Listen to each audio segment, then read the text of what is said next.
Before we open the garage, we want to remind you to check out our website developed by Small Fry Marketing called justbarelychristian.com. Links to all of our episodes of The Soul's Garage can be found there, as well as blogs, some really cool graphics, some lousy jokes, and other such nonsense. Also, if you want to get in touch with us here in the garage, you can do that as well at justbarelychristian.com. And this week we're very proud to welcome a brand new sponsor to the Soul's Garage. We welcome Bubba's Veterinary Medicine and Taxidermy Service. Yes, bring your sick pet to Bubba, and you'll be sure to get him back, one way or the other. Folks, see what I have to put up with. Let's open up the garage. It's a place to work, a place to talk, maybe tell a story or two. It's a place to tinker with belief and ask what's good and true. There are things to keep and things to toss or see them differently. You'll find us in the Soul's Garage. Come share a laugh or three. The Soul's Garage, the Soul's Garage. Whatever your model of faith, let's question, ponder, wonder why on any path you take. Welcome to the Soul's Garage. I'm David Ezekiel. And I'm Paris Donahue. Now, we've opened the garage door for you to hang out with you and tinker with this vehicle called faith. Vehicle in order to keep it running smoothly in all of our lives.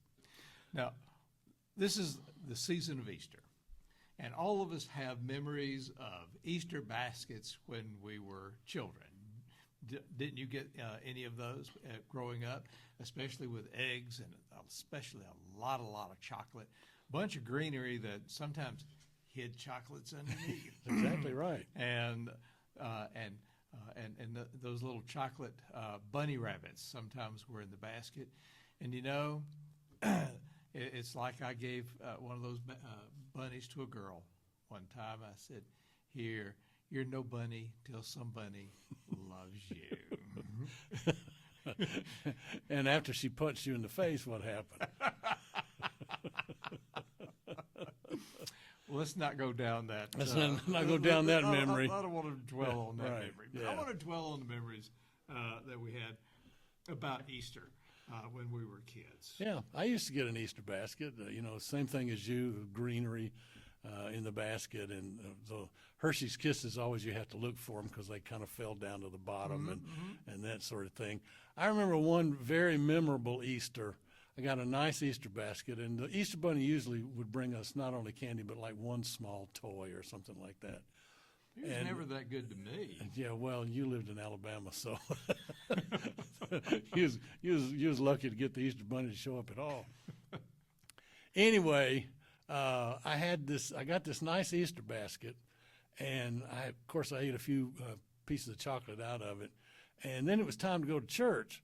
So I put the Easter basket up on top of a piece of furniture in our dining room. We used to call it a buffet. It was one of those big kind of pieces of furniture with drawers that you kept tablecloths and silverware and all that kind of stuff for special occasions in it, And I put it up on top of that because we had a dog and we had a cat and we had kittens in the house. So I went off to church and came back, and somehow or another while we were gone, my dog, who was not a big dog at all, not a little poodle type, bigger than that, but big enough, somehow had managed to climb up on top of that buffet and get into my Easter basket. Not only did he eat all of the chocolate out of it, but he ate the Hershey's Kisses and was able to maneuver his tongue around where he spit the tinfoil out and ate the chocolate on it. Talented dog. He was a talented dog. Everybody talks about chocolate being toxic for dogs. Well, it didn't bother him a bit. He was healthy as a horse the rest of the day. But I'd lost all my Easter candy for that year. Childhood trauma. But unlike Christmas, our enjoyment of all of those treats, chocolate especially, and some of those nasty little marshmallow peeps that would sometimes show up in there. Yeah, you save those for you'd eaten everything else. There you go. But, after you got those baskets and got the treats out, it was soon interrupted by church attendance.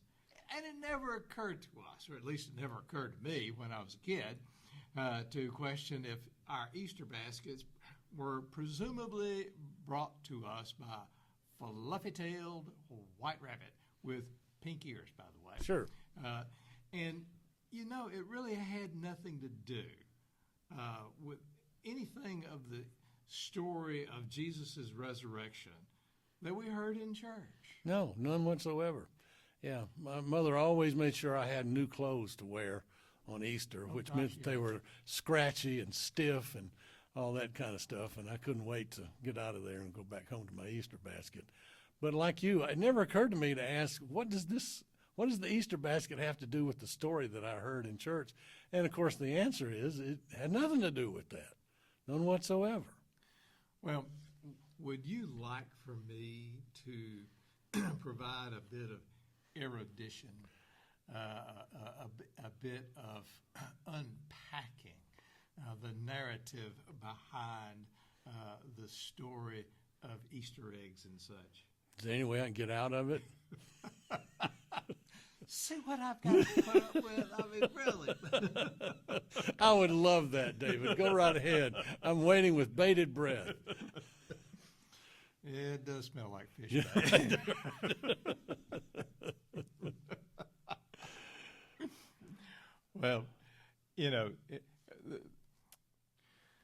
Well, back in those days, being an agrarian society, translating for Paris here, that means people farmed for a living and had cows and chickens and such things like that on the farm. Yes, I've heard of that.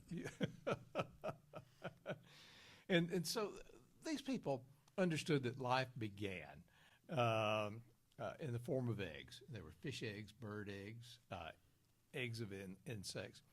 And they also acknowledged that it was a significant source of nutrition and sustenance for their daily diet. And so it came to be that during the season of Lent, that the egg came to be forbidden because it was the symbol for new life, hence resurrection. And if you look at medieval art, the egg was painted above the head of a woman to indicate that she was the Madonna, that is the Virgin Mary, and that she was obviously with child by the power of the Holy Spirit. Therefore, it was understood that the formation of new life begins the continuance of existing life. So powerful was the symbolism of the egg. And that's kind of how the egg got to be in there. So, but later on, it got to be the custom of coloring and decorating eggs and giving them as gifts to each other. This is why we have prized eggs during Easter egg hunts, and this is also why those fabulous Fabergé eggs that the Romans, I may not be as erudite as I think that is. I can guarantee that. The Russian Tsar, gave it to his wife, and they were intricately carved and such things, and they're fabulously expensive. Yeah, Fabergé eggs. Fabergé eggs. That was the guy that did it, and if we ever get to go back to the Hermitage Museum in St. Petersburg, we'll get to see those eggs on display. Yeah, I've seen them. They're absolutely magnificent. I wanted to see them, but my trip got interrupted. But be that as it may. Right. And so, anyway, and that became the custom. Well, the Easter Bunny hops into the picture. Yuck, yuck, yuck.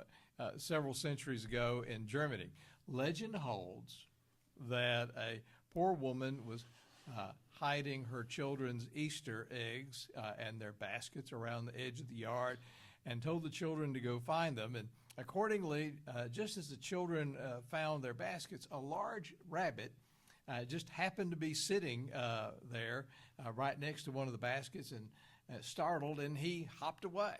this was the story that the Easter, the story that was told about the Easter bunny and about how he brought all the goodies. And poor old Peter Cottontail becomes the nickname for the rabbit thanks to Beatrix Potter's children's stories. But, there's a lot more to that, but I won't go into all those details. You can look that stuff up on Wikipedia or encyclopedias and What's that? and other books. Yeah. Okay. Encyclopedia, that was something you probably never used as a child. Oh, we had them in the house. Folks, most of us did when we were kids. Absolutely. I found them to be a great source of knowledge. It didn't rub off on you though, did it? Sometimes it did. Sometimes more Right. often not. Okay. All right. Fair enough. But can I even go one step further? Oh, why not? Since I mentioned Peter Cottontail, what was that story that we used to sing when we were kids growing up? Oh, don't sing. You don't want me to sing that song? Here comes Peter Cottontail, hopping down the bunny trail. I rest my case. Hibbity hobbity. All right. Driving away what few listeners we got.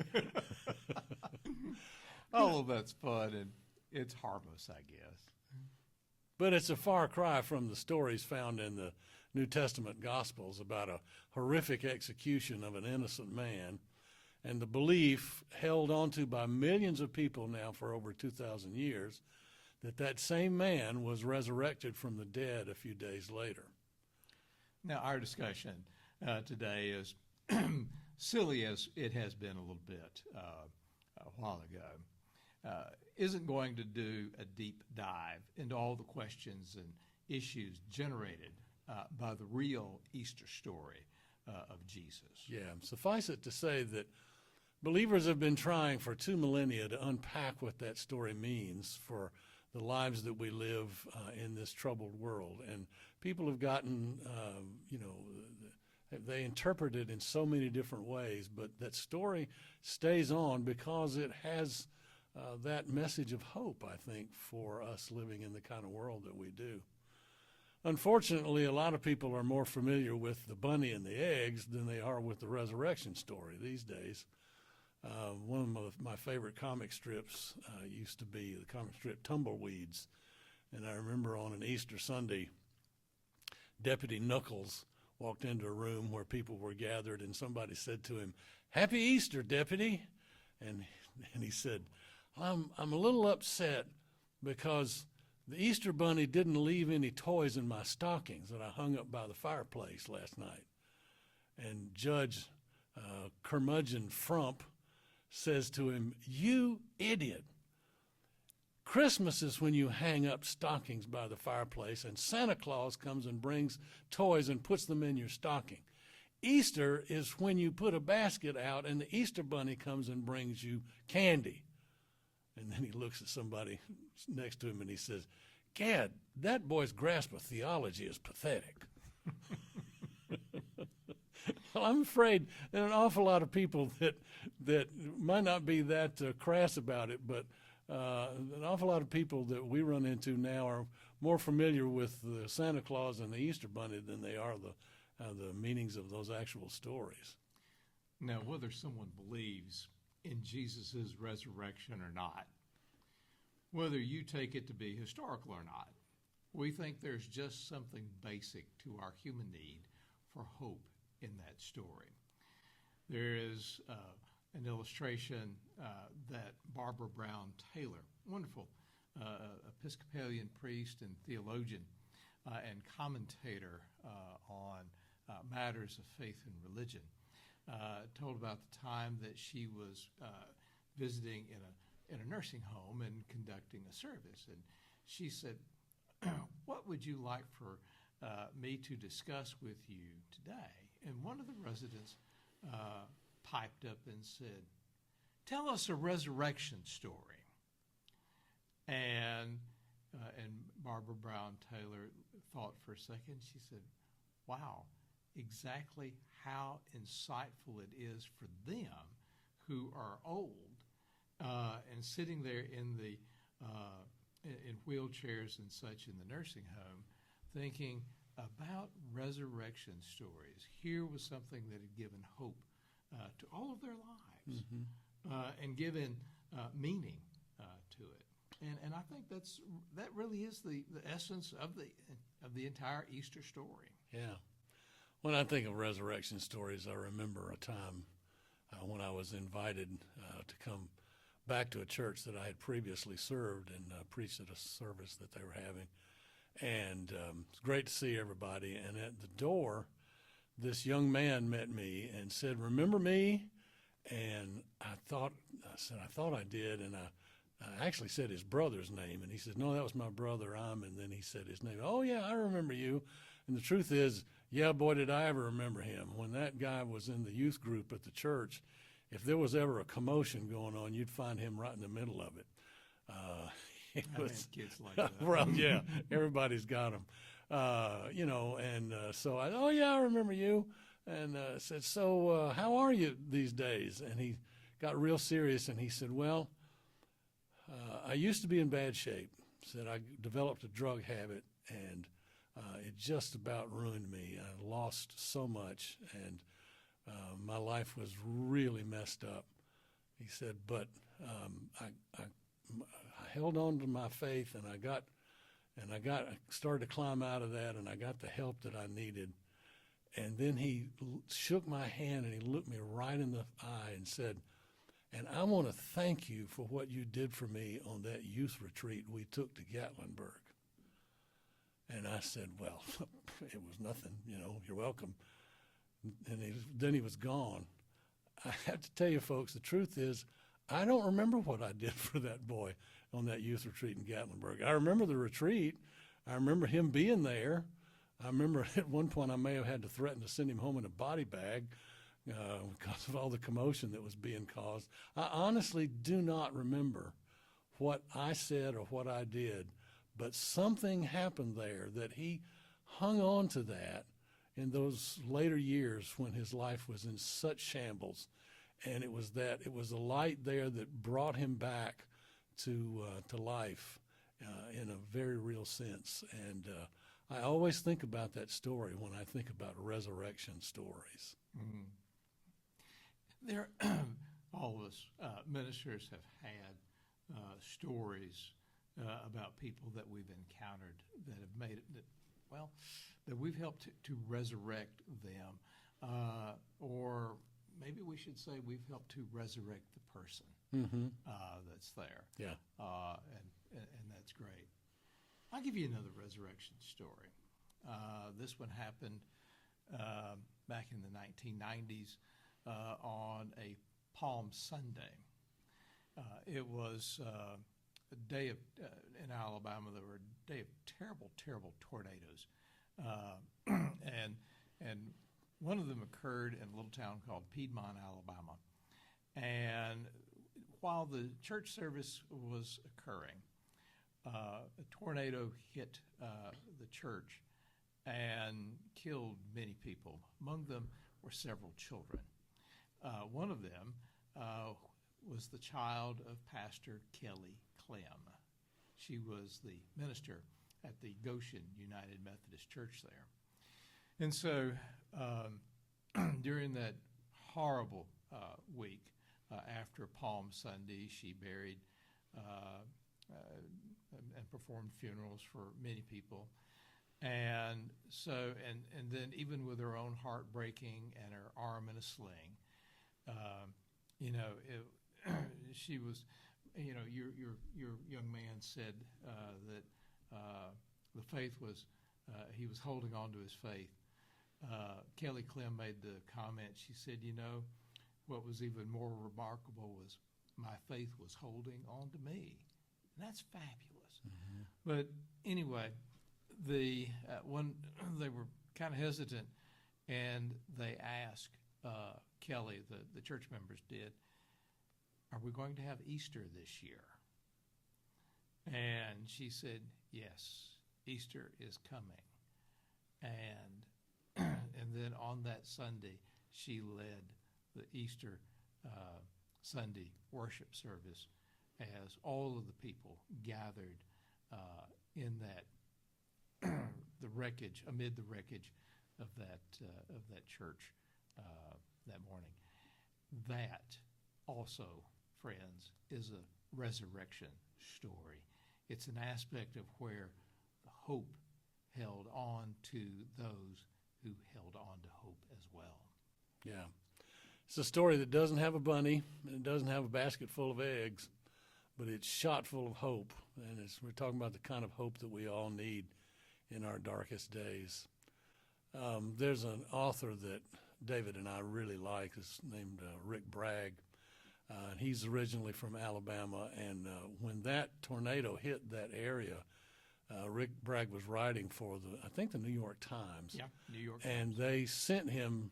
They knew he was from the area, and they sent him down there to write a story about it.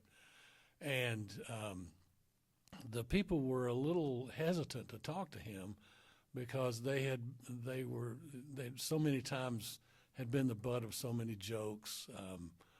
People looking down on them, and journalists writing things that were smug and arrogant, portraying them to be, rubes and dopes and hillbillies and all of that kind of stuff. But they did talk to him, and he wrote the story about it, and he immediately started getting mail and phone calls from people thanking him for the way he wrote that article. That it was written with such sensitivity and such care that they really appreciated what he did with that story. And Rick Bragg said, as he was writing about it later, he says, "It's not that I got it right. Lord knows I mess up a lot, but I got it true." And I have thought so many times that, I don't always get it right, but God help me to always get it true. And I would say that whether the gospel writers got it right or not can be up for debate. But it's fair to say they got it true. Folks, I think it'd be good to end on that note about whether we get it right or not is not the ultimate thing. It's, did we get it true? Yeah. All right, Mama. We're All right, coming. we're here, Mama. We're coming. Well, it's time for dinner. So it's time to close the garage door and head on inside. Yeah. Thank you for being with us today. So until next time, I'm Paris Donahue, I'm David Ezekiel. and we'll see you again here soon at the Soul's Garage. The Soul's Garage was written and recorded by David Ezekiel and Paris Donahue. And the theme song was written by Adam and Brady Beard and Paris Donahue. And He's got more talent than I give him credit for, just tell you the truth. And it was performed and recorded by Adam and Brady Beard. Yeah, I'll pay you later. Our JustBarelyChristian.com website was designed and is maintained by Small Fry Marketing. The director of our Soul's Garage loyalty program is Upton Leftus. We would love for you to send us your comments on Facebook or Instagram, or email us at thesoulsgarage@gmail.com. You can also contact us via our website at justbarelychristian.com. And we'd really appreciate it if you would click that follow button on whatever platform you're using to listen to or watch us. If you do, you'll be entered into a drawing for a free copy of the latest book on the New York Times bestseller list. I'm sure you've heard of it. It's called The Attack of the Lion, written by Claude Yarmoff. Oh, gosh. Folks, as always, the Soul's Garage is a production of Two Old Geezers Studio, and it does sound like two old geezers. Usually does. See you next time. See you next time, folks. Bye.